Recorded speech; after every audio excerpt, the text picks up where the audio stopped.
Saya itu sebagai kuli panggul Mang saya dibayar 45.000. Mertua saya tuh marah-marah lah di situ. Terus saya dibilang lagi tuh menantu miskin lah gitu Mang Itu dikasih pilihan mau jalan kanan atau jalan kiri.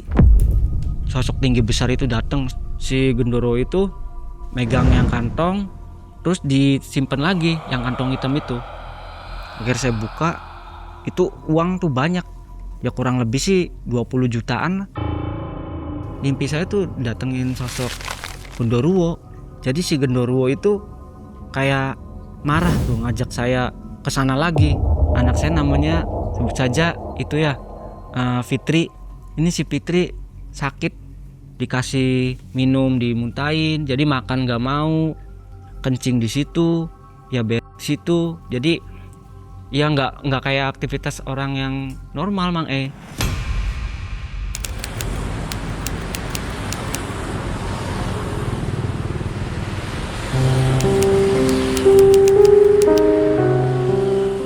Di depan pasar yang mulai sunyi di malam hari, tim Malam Mencekam datang menjemput Mas Iman di parkiran sepi. Sambil menjaga motor para pembeli, ia menunggu, ditemani transaksi pelanggan yang terdengar sayu. Pertemuan malam itu membawa firasat yang berbeda, seolah membuka kisah hidup yang tersembunyi lama, tentang kehidupan seorang kuli panggul pasar, yang akhirnya nekat memilih jalan di luar nalar.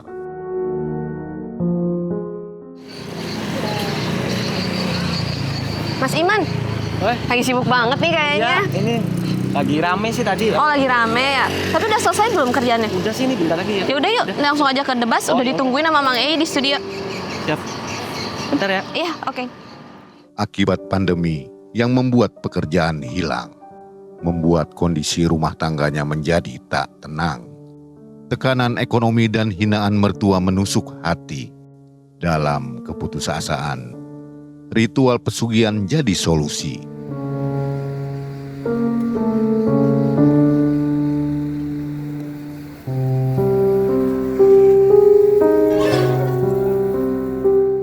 Hingga akhirnya uang goib mulai menghampiri. Namun syarat yang diminta sungguh membuat ngeri. Gangguan dan teror goib mulai memberi ketakutan, hingga menjadi penyesalan dalam hidup Mas Iman.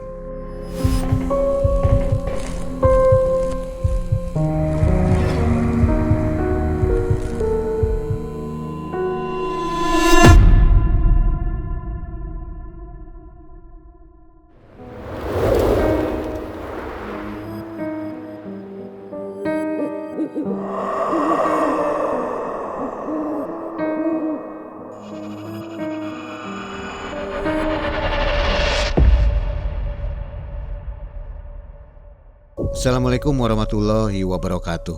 Waalaikumsalam. Sobat, jalan pintas saat terdesak bisa menjerumuskan pada pilihan yang salah. Kesadaran untuk kembali adalah satu-satunya jalan selamat. Selamat malam Sobat Malam Mencekam. Apa kabar? Kita jumpa lagi malam hari ini ya. Ada narsum yang sudah siap berbagi pengalamannya di tahun 2020. 6 tahun yang lalu ya. Iya. Namanya Mas Iman. Apa kabar Mas Iman? Alhamdulillah Mang sehat. Ini tahun 2020 waktu pandemi ya? Iya, pandemi Mang Gara-gara pandemi, jadi Mas Iman ini melakukan pesugihan gitu? Iya, sempat melakukan. Pelaku berarti? Pelaku, benar. Ini pelaku tapi nggak pakai masker, kok berani? Ya, karena kalau istri saya tuh ngikut apa kata saya aja. Nggak apa-apa, aman? Untuk aman. Pelajaran begitu ya? Iya, berbagi inilah ya, pengalaman lah. Untuk kebaikan ya, jadi kebaikan, jangan ya, melakukan pesugihan. Iya. Bahaya dari melakukan pesugihan begitu Iya. ya. Dan kisah ini juga sudah banyak ya tayang di Malam Mencekam tentang pesugihan Genderuwo. Mas Iman juga ketemu dengan Genderuwo berarti ya? Iya, benar. Serem ya? Serem Mang Oke, Mas Iman sekarang apa kegiatannya nih? Ya sekarang tuh serabutan Mang Kadang cari oli bekas, kadang parkir. Oli bekas ya? Lumayan mahal tuh ya? Ya, kalau berdrum ya mahal itu. Iya, lumayan. Oke Mas Iman, mudah-mudahan lancar usahanya ya. Baik, Malam mencekam, Semakin malam semakin mencekam. kita nonton Mas Iman.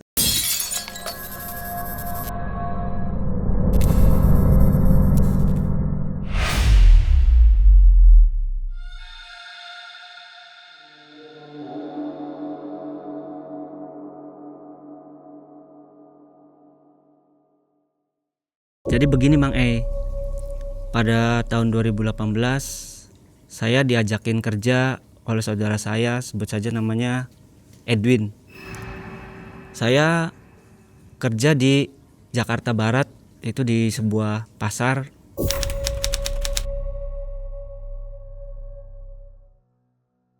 Di sana itu saya tuh sebagai kuli panggul Mang Ya bongkaran tuh banyak ya, kayak sayuran, kelapa gitu kan. Terus pisang, macem-macem gitu. Ya waktu itu satu kali bongkaran itu saya dibayar 45.000. Jadi saya untuk bisa makan ya harus ngikut. Jadi nggak ada sistem gaji gitu Mang Jadi dari mobil ke satu, mobil kedua. Jadi dalam satu hari itu bisa 5 mobil yang saya ikut tuh barang. Hari pertama, hari kedua ya sampai 1 minggu saya bisa ngirim istri lah. Anak berapa? Anak 1 umur 5 tahun waktu itu Mang Nah di minggu ketiga itu saya lama-kelamaan tuh nggak betah Mang karena kerjanya itu kan capek. Jadi kalau saya nggak kerja, nggak nguli, itu saya nggak bisa makan gitu. Kalau saya kerjanya sampai malam, jadi kan fisik tuh udah capek duluan, besoknya kan harus kerja lagi. Jadi lama kelamaan tuh saya merasa ya jenuh, capek ya kerja jadi kuli. Akhirnya saya cari-cari, kebetulan saya punya kenalan yang kerja di toko sembako Mang Itu sebut saja namanya Tio. Nah waktu itu saya ketemunya itu pas dia habis dari toilet tuh Mang Dari toilet ketemu, ya ngobrol lah saya tuh. Di toko kamu ada kerjaan gak Tio? Buat siapa? Ya buat saya lah, saya bilang gitu kan. Ada, coba aja datang ke toko. Saya memberanikan diri datang ke toko ya, toko sembako. Akhirnya saya datang, saya ketemulah sama, sebut aja Koko ya, Koko. Nah saya ngobrol, kok di sini bener ada kerjaan? So aku bilang ada. Saya tuh ditawarin mau kerja hari ini apa besok. Nah akhirnya saya bilang ya udah besok aja kok. Saya hari ini mau istirahat dulu.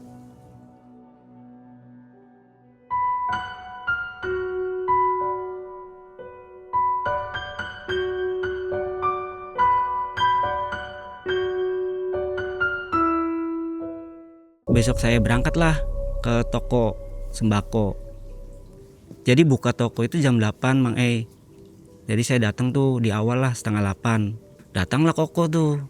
Nah tiba-tiba Koko tuh ya karena menurut ajarannya ya, jadi pas datang itu dia langsung bakar dupa gitu, kayak nyembah dulu tuh, nyembah terus nyiramin air Mang Ya pikir saya ya nggak ada masalah lah kan di situ. Jadi akhirnya saya buka toko, terus saya masuk bersih-bersih, ya kerja seperti biasa lah Mang Nunggu ada yang pembeli ya kita layanin, terus kalau ada yang diantar ya kita anterin gitu. Jadi toko sembako ini si Koko tuh yang tokonya lumayan besar. Omsetnya itu waktu itu sehari tuh sampai 20 juta lah Mang Dagang apa aja itu? Ya sembako beras aja. Beras aja? Iya beras aja. Jadi dia tuh nggak nunggu dari pembeli yang datang. Kadang suka dari telepon minta dianterin berapa karung.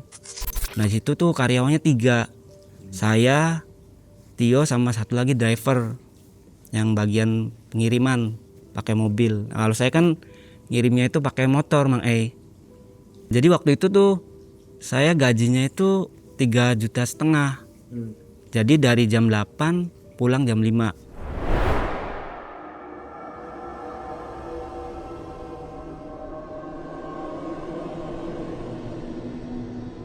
Di tahun 2020 tuh Mang itu kan Indonesia tuh ya kena wabah corona ya Mang Jadi tokonya itu kan sepi. Jadi waktu itu tuh di pasar ya pandemi tuh dibatasin. Yang tadinya buka tokonya bisa sampai sore, jadi di waktu cuman 3 jam terus tutup. Sorenya itu buka lagi 3 jam tutup. Jadi lama kelamaan di pandemi itu selama 6 bulan lah itu sepi, nggak ada pemasukan, omset juga berkurang ya, gaji juga ikut berkurang tuh waktu itu tuh Mang Di waktu pandemi tuh saya nggak pernah ngirim istri tuh karena gajinya kan nggak kayak sebelumnya Mang Sebelumnya kan 3,5 juta. Pas waktu pandemi tuh ya cuman dikasih setengahnya lah. Saya tuh dipanggil sama Koko, saya sama Tio tuh dipanggil. Koko bilang, kamu kerja sampai hari ini aja katanya. Kenapa kok? Saya mau tutup. Koko bilang gitu kan. Dia tuh udah nyiapin amplop tuh Mang Nanti kalau saya buka lagi, saya kabarin, kata Koko. Ya saya ikut aja lah. Ya orang Kokonya juga bilang, ya saya bingung mau gimana lagi. Orang penghasilan nggak ada, pemasukan nggak ada. Masa terus-terusan saya bayar kalian kan juga pakai uang katanya gitu kan. Saya pulang lah sama Tio tuh. Pulang sama Tio, ngobrol kontrakan. Ya kebetulan Tio itu kan bareng lah sama saya Mang satu kontrakan. Saya ngobrol, saya buka lah. Nyata isinya itu uang sebesar 5 juta. Jadi gaji terakhir sama pesangon gitu kan. Tio tuh bilang, kamu habis ini mau kemana? Bilang itu kan. Ya saya sih sementara di sini. Ini juga uang gaji saya tuh mau saya kirim Mang ke kampung. Nah Tio, ya saya juga masih bertahan di sini. Akhirnya uang itu saya kirim ke kampung, terus saya telepon istri saya tuh Mang Pas lagi nelpon saya bilang, itu mah uang udah dikirim 3,5 juta, cek aja. Nah tiba-tiba tuh mertua ngerampas HP Mang ngerampas, bilang, kamu kemana aja, kok baru ngabarin? Iya Bu, saya bilang kan, ini saya baru bisa ngirim uang, soalnya waktu pandemi itu ya selama 6 bulan saya digaji tuh nggak kayak sebelumnya Bu. Ya ibu mertua saya tuh marah-marah lah di situ, bilang menantu nggak berguna, menantu yang nggak punya masa depan. Terus saya dibilang lagi tuh menantu miskin lah gitu Mang Nah, akhirnya saya refleks tuh, saya matiin tuh HP, udah saya matiin. Saya lanjut ngobrol sama Tio. Nah udah keesokan harinya barulah saya cari-cari tuh serabutan Mang kadang markirin ya, itu juga markirin tuh uangnya tuh pas-pasan lah penghasilannya tuh Mang Jadi sehari itu 50.000 tuan, kadang 30. Tuh selama saya nyari serabutan itu 1 minggu Tio nggak betah tuh, nggak betah. Akhirnya ngomong ke saya, si Tio itu mau pulang kampung. Ya daripada saya harus bayar kontrakan sendirian, saya balik lagi ke saudara saya tuh Mang Jadi sementara lah gitu, sambil ikut bongkaran seadanya. Kan waktu itu kan ya memang ada bongkaran kuli lah gitu kan, tapi nggak full kayak sebelum pandemi Mang Tio pulang, saya tetap di situ ya ke rumah saudara ya, nyari itulah serabutan. Saya juga sampai minjem, soalnya kan biaya nggak cukup ya Mang Udah lama kelamaan saya selama 1 bulan lah. Akhirnya saya tuh telepon Tio. Saya bilang, Tio lagi di mana? Ini saya lagi di rumah. Ya udah saya mau main, saya bilang gitu kan. Saya udah pusing di sini, ya udah main kesini aja. Nah saya kan udah dikasih alamatnya tuh waktu itu Mang E. Akhirnya saya kesana tuh, itu daerah Banten Mang E. Akhirnya saya kesana, nyampe lah di rumah Tio tuh. Nyampe, saya disambut sama keluarganya. Ya kebetulan Tionya lagi mandi waktu itu tuh kan.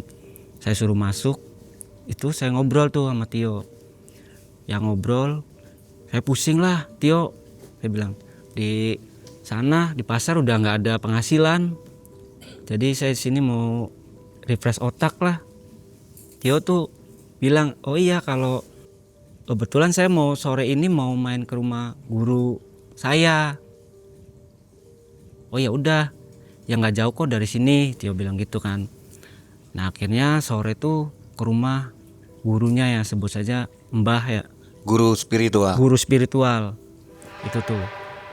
Jadi saya mainlah sore tuh sama Tio. Jadi rumah gurunya itu jauh dari permukiman Mang E. Jadi paling belakang di tengah-tengah lah gitu, pelosok dalam gitu kan. Jadi dari perkampungan masuk lagi ke dalam Mang E. Jadi ngelewatin kayak pesawahan, kayak ya kayak hutan lah gitu Mang E.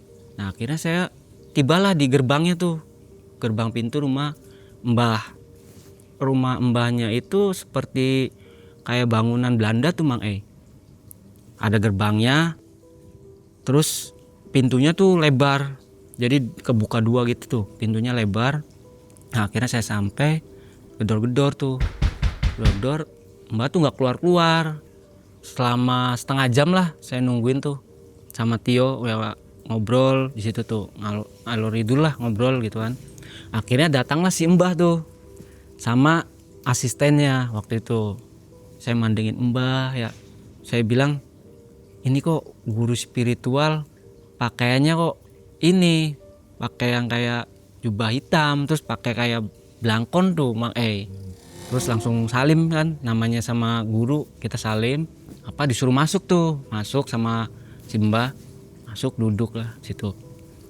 Tumben Tio datang ke sini mau apa, kata si Mbahnya tuh, bilang, ini teman saya lagi pusing Mbah, nggak ada penghasilan ya selama corona Mbah, jadi ya butuh lah buat kehidupan sehari-hari.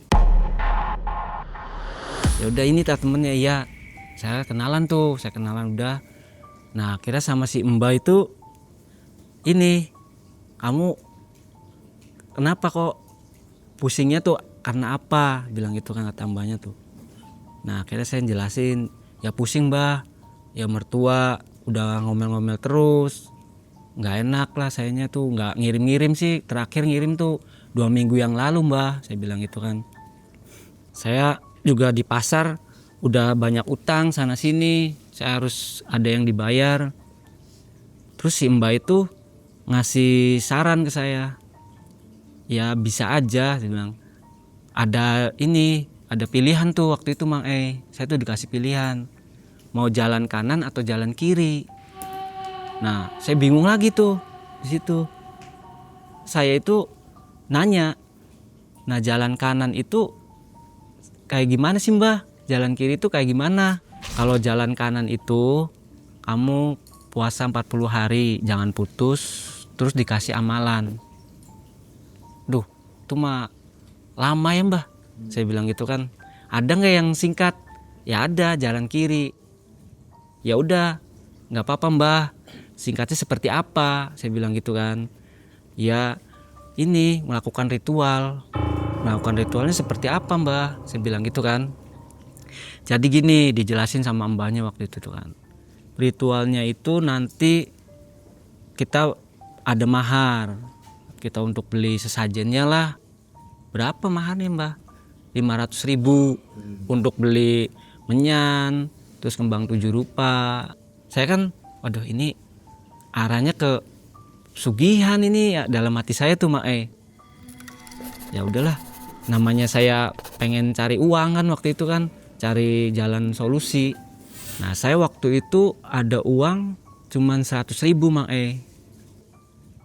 Terus mbahnya itu habis ngasih saya aturan ritual, mbah tuh masuk ke kamar waktu itu Mang E. Masuk, saya ngobrol sama Tio. Tio, itu maharnya 500.000. Saya cuma ada uang 100. Ya udah, masalah duit sih ada saya, katanya. Bayar saya gimana? Selesai ritual, nanti kamu bisa bayar ke saya. Mbah tuh keluar tuh Mang E. Mbah keluar dari kamar. Gimana Mas Iman, masih mau lanjut? Iya Mbah, lanjut, siap. Ini ada uangnya 500.000. Nah diterimalah sama Mbah tuh. Nanti uang 500 ini untuk beli perlengkapan. Besok kamu kesini lagi, katanya. Ya udah. Akhirnya tuh saya selesai ngasih uang mahar, pulanglah saya tuh. Pulang lagi ke rumah Tio, ya istirahat di sana lah, gitu kan. Esokan harinya saya habis maghrib ke situ bareng Tio, diantar. Nah pas saya di situ tuh rumahnya Mbah itu sepi ya, dari jauh tuh kayak nggak ada orang ya. Terus disamperin, dateng, ya beneran nggak ada orang, digedor juga nggak ada. Dari dalam itu Mang E kelihatan kayak sosok sekilas tuh tinggi, besar, bulunya lebat tuh dari dalam, di dalam ruangan tuh Mang E. Kelihatan tuh matanya tuh mencorot gitu, kayak ada orang gitu kan. Pas kita deket kok nggak ada gitu kan. Yang mencorot tuh apa sih? Saya sampai ngeliat ke jendela gitu kan, kaget tuh.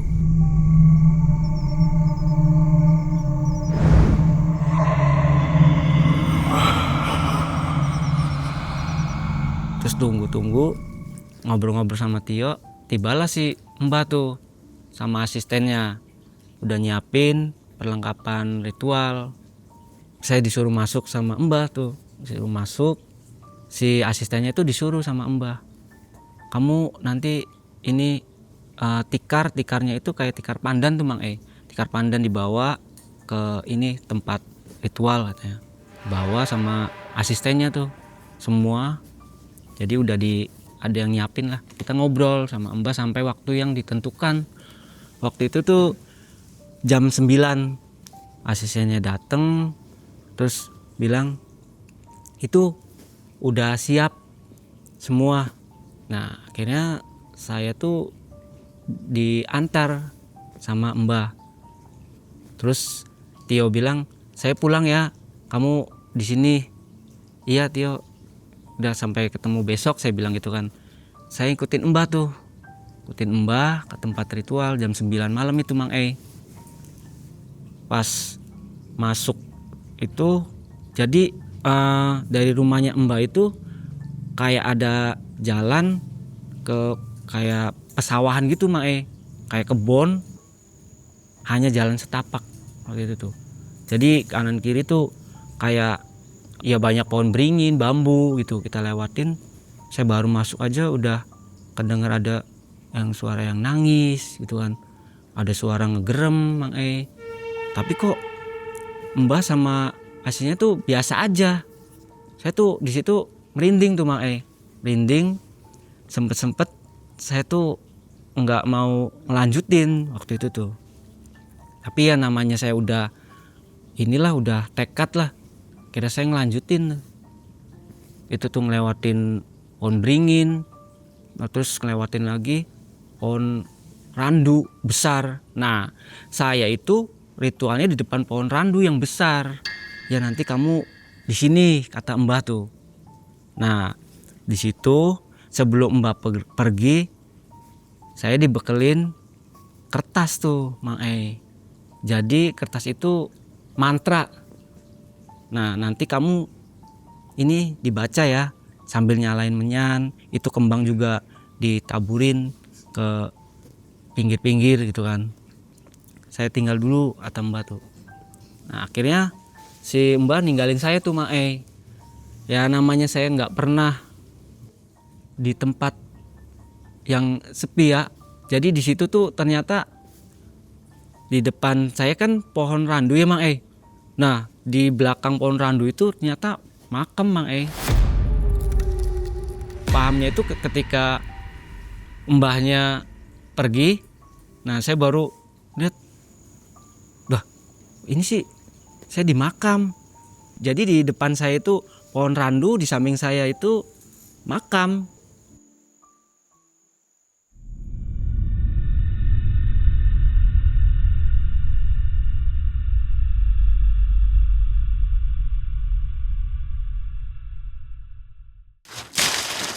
Ini si Oh, iya. paket atas nama Mas Iman ya? Iya benar. Punten, paketnya saya izin foto dulu ya Mas. Oke, boleh. Tuh, oke, makasih ya Mas. Iya. Mari.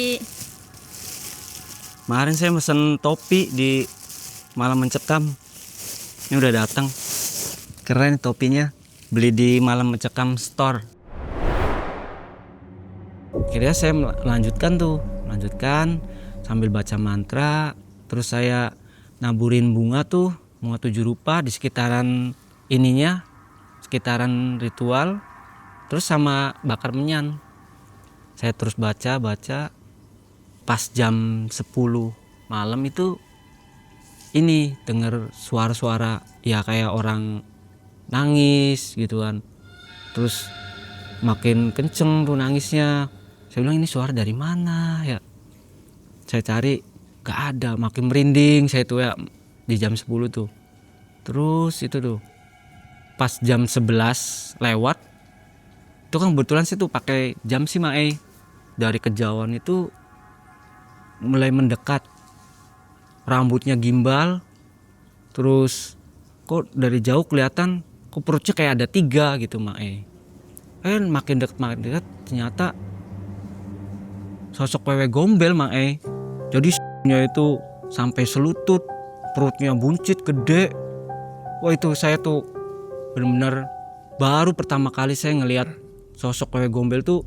Saya merem aja sambil baca Astagfirullahaladzim, astagfirullahaladzim. Ya Allah, saya bilang. Saking takutnya itu Mae.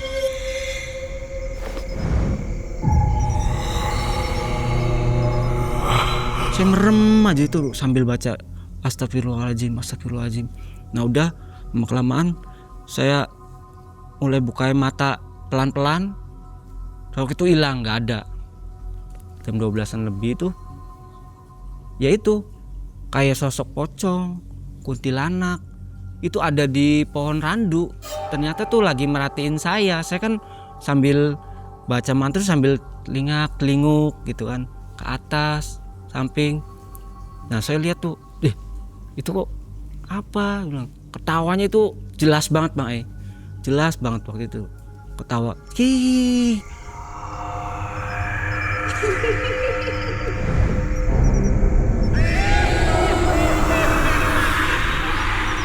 Saya langsung ya di situ tuh saya merinding lah, saya nggak berani ngelihat. Di situ tuh banyak sosok pocong, kuntilanak. Saya tuh merem aja, saya terus baca istighfar sambil itu menyan tuh. Akhirnya pada jam 1-an ya setengah 2-an lah. Nah dari sebelah kanan saya tuh yang makam keramat itu Mang tuh dari kejauhan tuh kayak bawa ember, tapi belum jelas ininya kepalanya karena kan gelap tuh Mang itu makin deket ternyata sosok ini Mang jadi manusia tanpa kepala. Jadi yang dibawa itu kepala.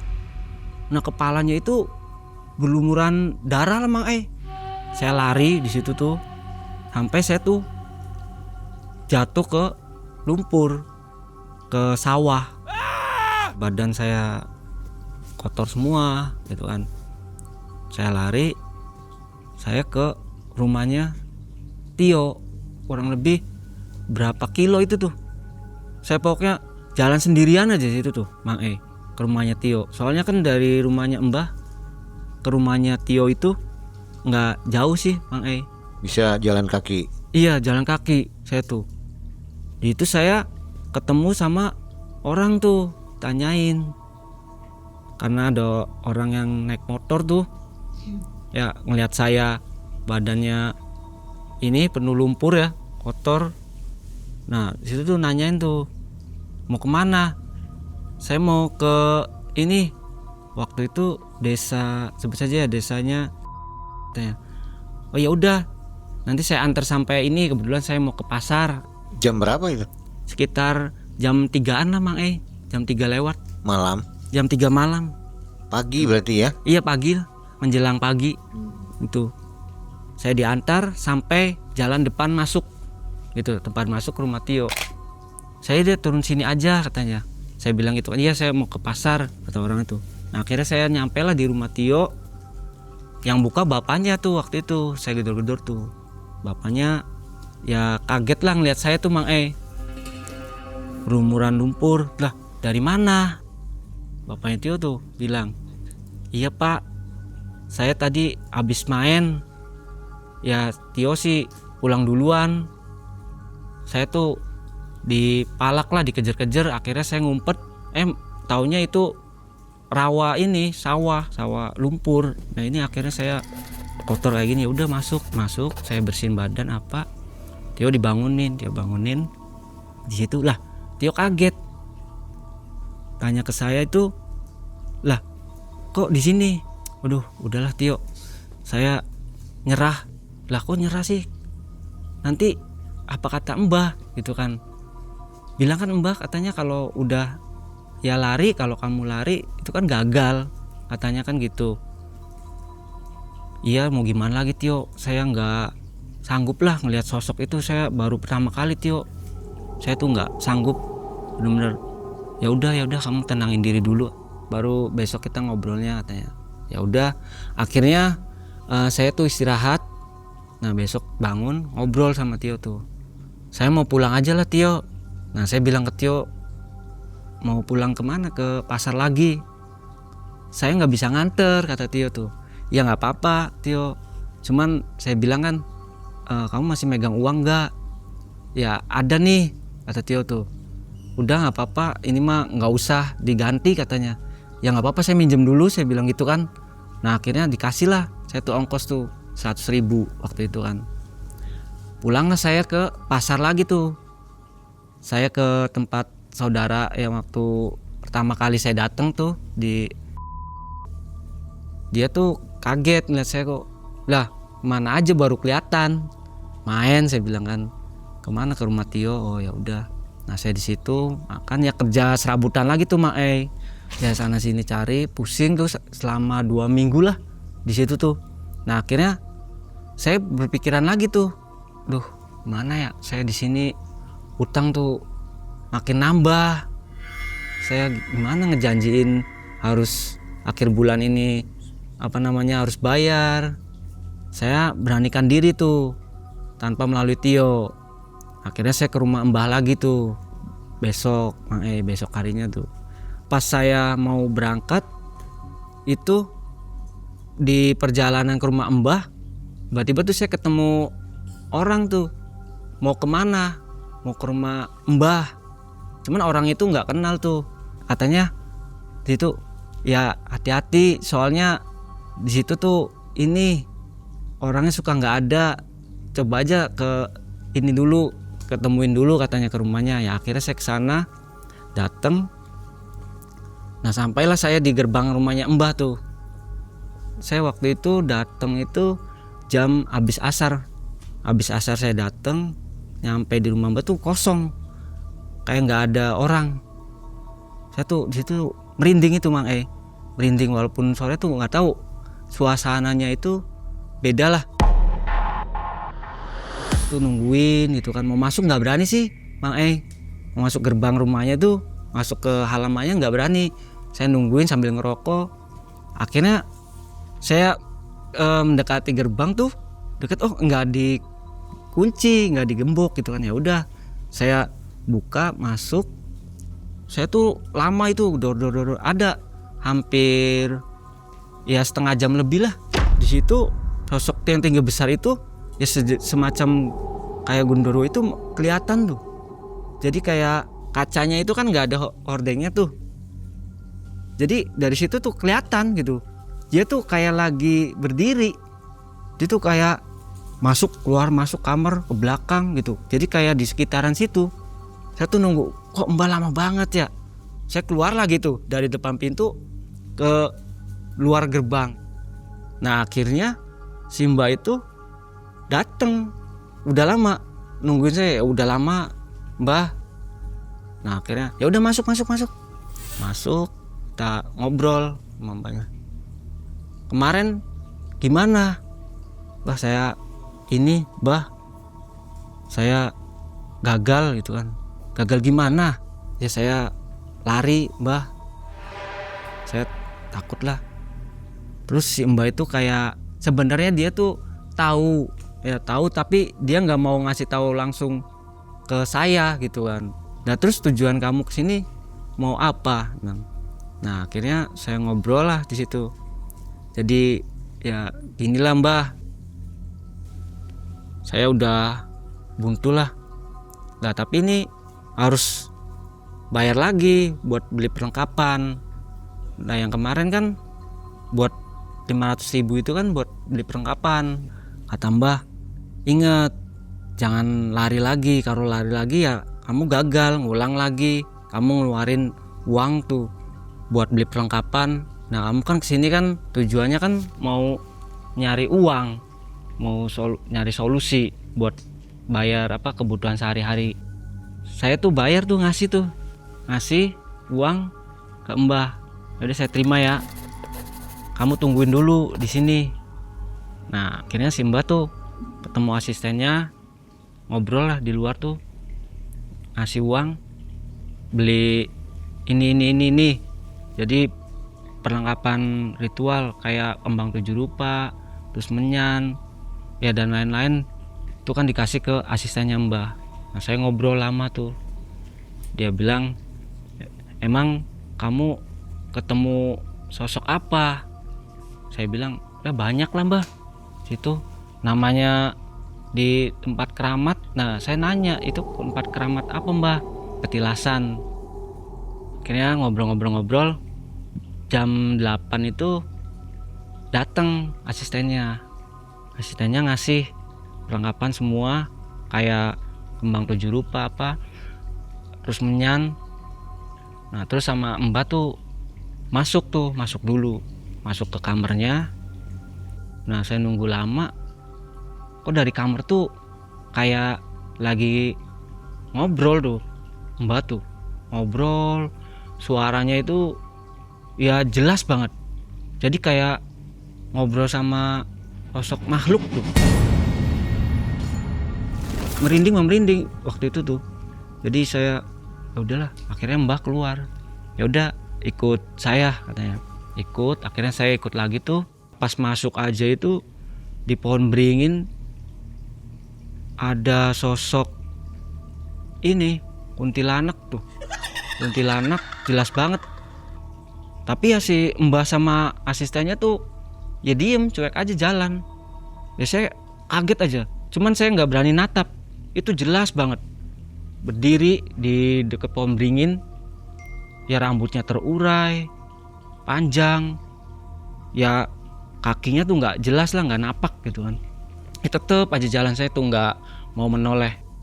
Sampailah saya tempat di ritual. Di situ saya sempat banyak nanya tentang itu kantong hitam tuh buat apa sih Mbah? Kemarin saya lupa nanyain. Nah si Mbah itu jawab, kantong hitam itu nanti kalau kamu selesai nanti kamu lihat sendiri. Soalnya kantongnya tuh nggak gede sih Mang kantong hitam yang biasa buat tempat helm tuh. Nah itu sebesar itulah. Ya udahlah, saya ikutin apa kata Mbah. Jangan lupa Mbah ngingetin lagi tuh, baca mantra menyan kalau habis dibakar. Ya siap Mbah. Kalau kamu lari berarti kamu gagal. Saya melanjutkan lagi tuh ritual melanjutkan. Nah pas jam 11 itu ada suara ketak ketuk. Saya pikir itu suara kayak hewan buas. Nah saya tuh menoleh ke kiri, ternyata itu dari jauh terus sosok tengkorak. Makin lama makin tinggi, makin besar. Yang tadinya kecil makin besar. Ya saya nggak berani natap, nggak berani, takut aja. Terus suara makin kenceng. ketok ketok ketok ketok. Jadi kayak di belakang saya waktu itu tuh. Saya tetap melanjutkan ritual sambil merem lah, sambil astagfirullahaladzim, astagfirullahaladzim. Tapi ya baca mantra itu lagi, tapi ya itu tetap dibaca gitu kan.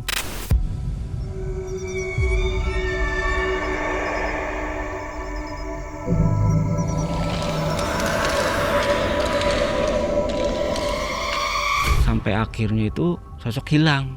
Sosok itu hilang, datang lagi tuh sosok yang tadi gombel itu tuh. Emang tempatnya kayaknya di pohon randu itu.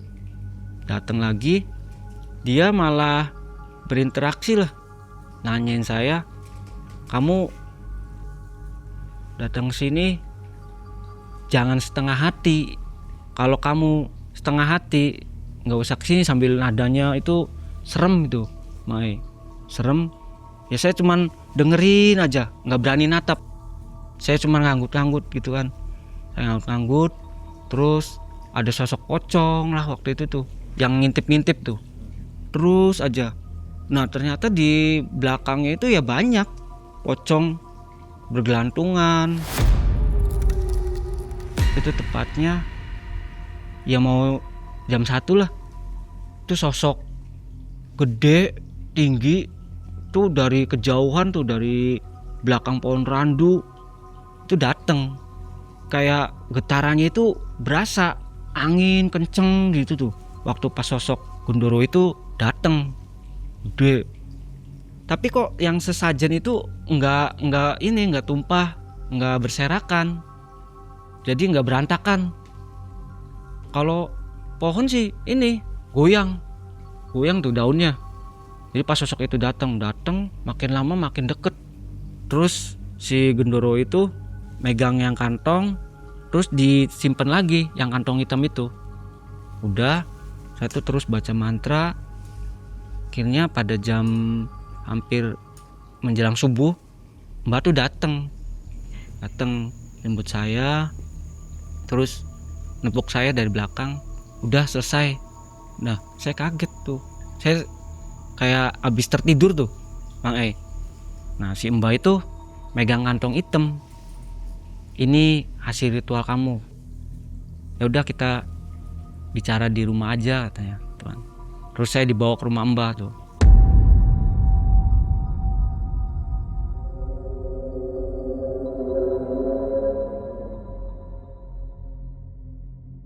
Si Mbak tuh bawa kantong hitam itu ke dalam kamar. Saya nungguin gitu tuh. Saya ngerokok, minum. Akhirnya Mbak keluar lagi, terus bilang, ini jadi milik kamu katanya. Saya buka kan, di situ di meja ditaruh sama Mbak di meja. Akhirnya saya buka, itu uang tuh banyak, banyak, berserakan lah, nggak tersusun rapi. Ya kurang lebih sih 20 jutaan. Ya tetap aja namanya saya itu ya nyebut alhamdulillah, cuman dalam hati, nggak di depan Mbaknya gitu kan. Nah udah itu kata Mbaknya, tapi nanti dulu. Nah dulu gimana Mbak? Kamu boleh bawa uang ini, tapi syaratnya harus ada tumbal. Lah kok gitu Mbak? Iya soalnya kan Gendoruonya tuh minta tumbal gitu, cuman bilangnya ke Mbak bilang ke saya. Nah akhirnya saya tuh dari situ nolak, soalnya yang diminta itu anak saya. Sempat cekcok lah di situ kan. Nah kalau misalkan kamu nggak bawa uang ini atau nggak nyerahin tumbal, kamu nanti akan mendapatkan resikonya. Nah dari situ tuh pas azan subuh lah, saya tuh pulang ya kecewa lah. Cuman dalam hati tuh kok katanya ritualnya nggak ada tumbal. Nah akhirnya saya tuh balik ke rumah Tio. Dari rumah Mbak tuh subuh tuh ke rumah Tio. Tio juga kaget waktu itu Mang kaget saya ada di situ. Saya ngobrol lah, jelas di situ tuh ngobrol. Saya bilang, kok ini ritualnya ada tumbal? Katanya ritualnya nggak ada tumbal. Loh kamu emang udah kesana? Ya ini saya baru pulang, saya bilang. Tio aja kaget waktu itu. Saya kesana lagi. Terus gimana? Ya hasilnya udah ada, tapi minta tumbal. Ya saya sempat emosi di situ. Akhirnya saya udahlah, kalau caranya kayak gini sih saya pulang aja lah, karena saya kesel lah. Saya udah nggak mau banyak bicara sama, nggak mau banyak ngomong lah sama Tio tuh. Akhirnya saya pulang. Harusnya saya naik jurusan, pikir saya itu ya biasanya mobil itu tuh gituan. Ternyata pas saya naik itu kok mobil tuh ke arah Cilegon. Saya juga kayak orang mangmung lah dari situ tuh. Mau pulang salah arah. Saya akhirnya ke arah Cilegon tuh. Cilegon sampai ke Anyer waktu itu tuh. Terakhirnya kan di Anyer. Nah di situ saya kaget, kok saya di sini ya. Saya nanya ke ibu warung. Situ tuh sambil beli rokok dengan sisa uang yang ada waktu itu. Saya megang itu sisa 50.000. Ini daerah Anyer, Karangbolong kan gitu kan. Udah, kok saya kesini? Emang masih mau kemana? Situ dikasih tahu saya tuh kalau di sini tuh paling lambat mobil tuh terakhir jam habis asar. Sedangkan saya tuh nyampe itu habis zuhur. Ya udah, kalau mau naik ke, kata ibu itu, cepetan ke daerah terminal lah. Anyer itu kan ada tuh, jadi pangkalan kayak angkot bis itu. Cepetan ke situ. Soalnya jam 4 tuh udah habis. Nah, akhirnya saya tuh ke situ. Sampai di pangkalan mobil itu masih nunggu sampai jam 2-an baru ada mobil yang arah ke. Nah akhirnya saya berangkatlah situ, nyampe itu jam 7 malam. Saya tuh pas nyampe aja tuh kayak orang mangmung sama Jadi pas ditanya tuh saya diem gitu kan.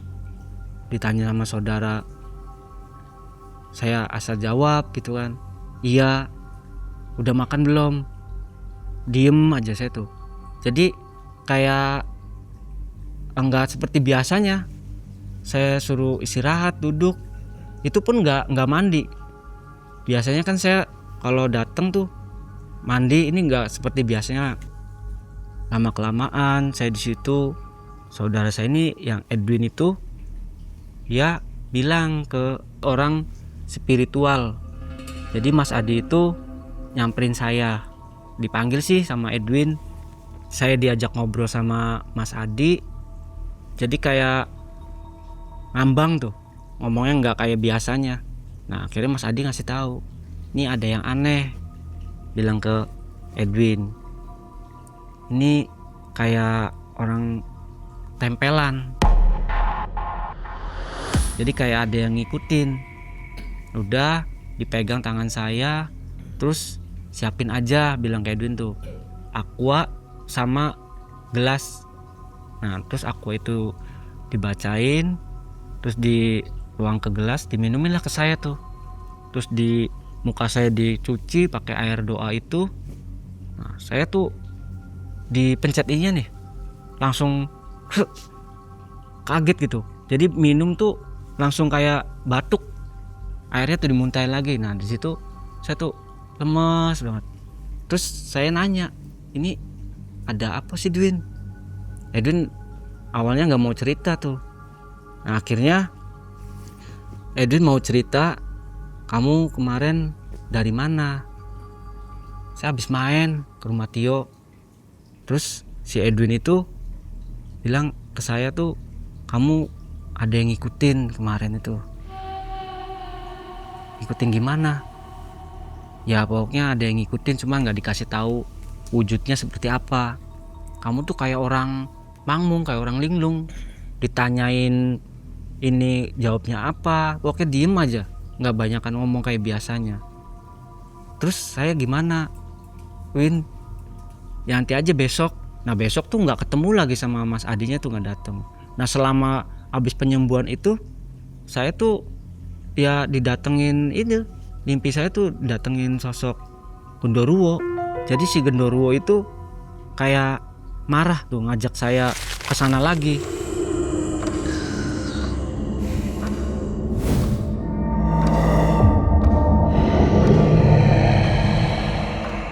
Marahnya sih mungkin karena saya tuh nggak mau ngasih tumbal. Udah dikasih tapi saya nggak mau ngasih tumbal. Terus aja pas selama 4 hari lah itu Mas Adi nongol tuh, ngobrol sama Edwin, ketemuin lah dengan saya, kenalin sih saya Mas Adi yang kemarin tuh. Oh iya, ngobrol-ngobrol panjang lah sama Mas Adi. Saya tuh kesana mau sugihan, saya bilang gitu kan ke Mas Adi. Ya pokoknya saya ceritalah sama Mas Adi itu. Akhirnya Mas Adi tuh nasihatin saya, ya kamu kalau nyari uang itu yang halal. Saya udah pusing lah Mas Adi. Mas Adi bilang, ya udah kamu ini nanti saya tulisin amalan buat jaga diri kamu, buat bentengin, biar nggak diganggu lagi sama sosok genderuwo itu. Mas Adi tuh bikin dari tulisan tangan. Jadi kalau setiap tidur itu Mas Adi bilang tasbih dan surat itu ditaruh di bawah bantal. Terus saya disuruh sholat 5 waktu saya jalanin. Terus ya alhamdulillah saya tuh nggak ada gangguan lagi setiap malamnya. Terus saya disuruh telepon sama Edwin, itu telepon istri kamu dari kemarin tuh nanyain kamu. Cuman saya bilang nggak tahu, emang saya nggak tahu, kata Edwinnya kan gitu. Saya tuh lihat HP ya, emang panggilan tuh banyak. Selama saya ritual di sana kan HP tuh di silent. Saya baru buka HP tuh setelah diobatin tuh sama Mas Adi. Nah pas saya buka HP, saya lihat ya panggilan banyak ya. Apa di situ tuh ada kata-kata anak saya, namanya sebut saja itu ya, Fitri. Ini si Fitri sakit demam katanya, WA-nya tuh ya. Akhirnya saya telepon ngomong ke saya tuh, kamu kemana aja, di telepon nggak diangkat, di WA nggak dibales. Saya bilang ya saya lagi nyari kerja di sini, susah nyari penghasilan. Itu Fitri sakit udah lama, dikasih minum dimuntahin, jadi makan nggak mau. Jadi kondisinya itu hanya berbaring di kamar tidur.